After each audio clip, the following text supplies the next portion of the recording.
Bună ziua, dragii mei, și bine ați venit pe canalul meu de YouTube. Astăzi m-am gândit să vă fac o surpriză. Desigur că vă este dor tuturor, cred, de acești minunați covrigei, la care, din păcate, în această perioadă nu am mai avut acces. De aceea am să vă împărtășesc rețeta mea și dumneavoastră. Sunt o delicatesă. Sunt atât de delicioși, mult mai delicioși decât cei din comerț, să știți. Odată ce îi veți pregăti, nu o să mai cumpărați din magazin, pentru că dumneavoastră veți vedea cât de simplu sunt de făcut și cât de repede se fac și, bineînțeles, știți ce conțin. Sunt crocanți la exterior și pufoși înăuntru. Nu avem nevoie de prea multe ingrediente. Sunt crocanți și se desfac în fâșii. Sunt mult mai buni decât cei din comerț. Uitați-vă! Au un gust senzațional. Haideți așadar să dăm drumul la treabă. Pentru cocă avem nevoie de 750 grame făină fără agent de creștere, 300 ml apă călduță, 50 ml ulei de măsline pentru copt și gătit, 4 lingurițe zahăr, 2 ouă medii, o jumătate linguriță sare și 15 grame drojdie. Pentru un siropat covrigei avem nevoie de 200 grame susan prăjit. Eu l-am avut crud și l-am prăjit până când acesta a devenit ușor auriu, și sirop de arțar diluat cu apă. La 100 ml sirop de arțar adăugăm 50 ml apă. Pentru început punem apa în bolul robotului, drojdia, zahărul, batem ouăle, amestecăm bine drojdia cu zahărul din bolul robotului, adăugăm ouăle bătute, uleiul de măsline, sarea, punem o parte din făină și paleta pentru frământat. Punem pe o poziție mică de frământat, eu o să folosesc poziția 2. Treptat mai adaug făină. Pornim din nou robotul pe viteza 2.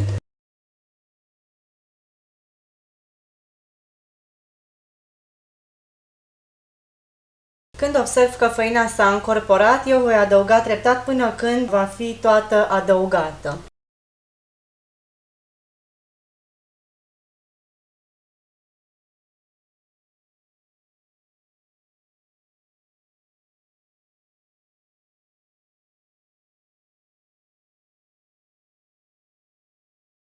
După cum vedeți, am terminat de adăugat făina, însă mai las robotul să frământe pentru aproximativ 5 minute. Dacă faceți aceasta manual, atunci trebuie să frământați aproximativ 10-15 minute, până când obțineți un aluat elastic și pufos.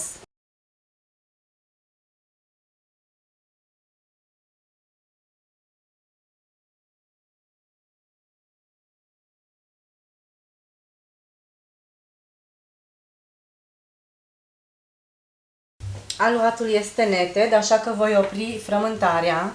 Nu se prea lipește, după cum vedeți, foarte puțin. Acum îl lăsăm să crească la un loc ferit de curent pentru aproximativ o jumătate de oră, o oră, depinde cât este de cald încăperea, până când își dublează volumul. A trecut o oră de când am lăsat la crescut aluatul și a dublat volumul foarte frumos. Răsturnăm pe planul de lucru. Cântărim să vedem aproximativ greutatea obținută. 1,2 kg, perfect pentru 12 bucăți. Începem să formăm biluțe de câte 100 de grame. Dacă se mai lipește puțin, nu are nimic, o să vedeți că îl puteți lucra foarte ușor. Dacă se lipește prea tare, mai presărați făină pe planul de lucru. Dar aveți grijă totodată să nu faceți aluatul prea tare, că nu vor mai ieși pufoși covrigeii noștri.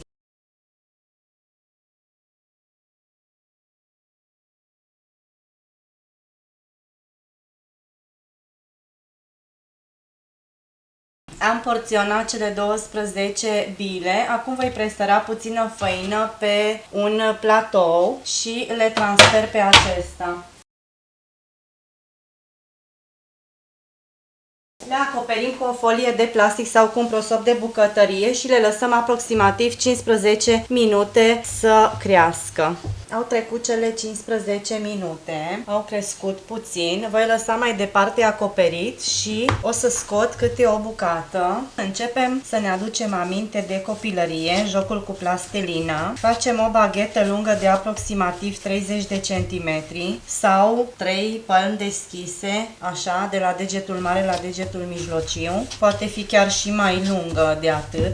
4 palmi are a mea. Aducem așa în două, ținem partea aceasta, ținem capetele și cu mâna tragem înspre noi. Formăm un cerc, o parte o punem în inelul format și cealaltă pe din afară. Punem deoparte, facem alta și tot așa până le terminăm pe toate.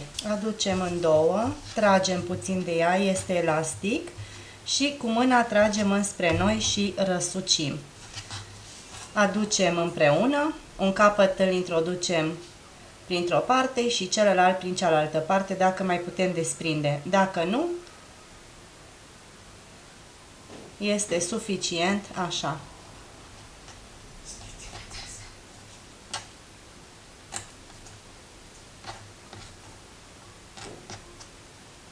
Lăsăm deoparte, continuăm exact la fel până când terminăm toate cele 12 bucăți.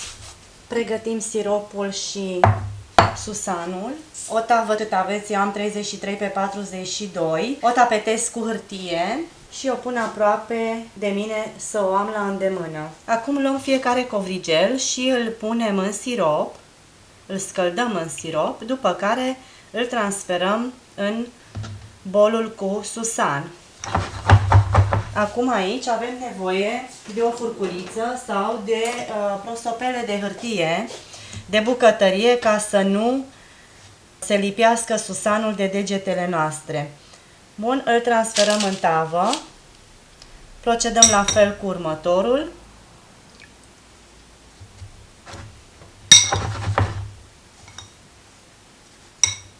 Încercați să lucrați repede ca să nu se prea întindă.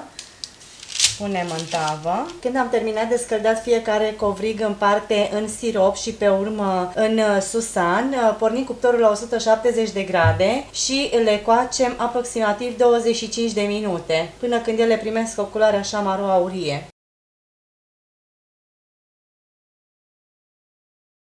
Covrigeii s-au copt 25 de minute, i-am lăsat aproximativ 15 minute la răcorit, nu i-am acoperit cu nimic după cum puteți vedea. Haideți să vedem dacă sunt chiar așa pufoși și crocanți. Uitați, crocanți la exterior.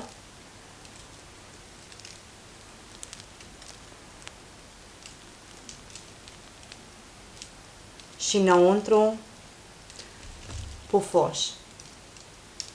Sunt foarte delicioși. Eu sper că v-a plăcut rețeta. Nu uitați să dați like și abonați-vă, desigur. Iar pentru a nu rata nicio noutate, apăsați pe clopoțel. Vă doresc poftă bună cu gătim pe bune!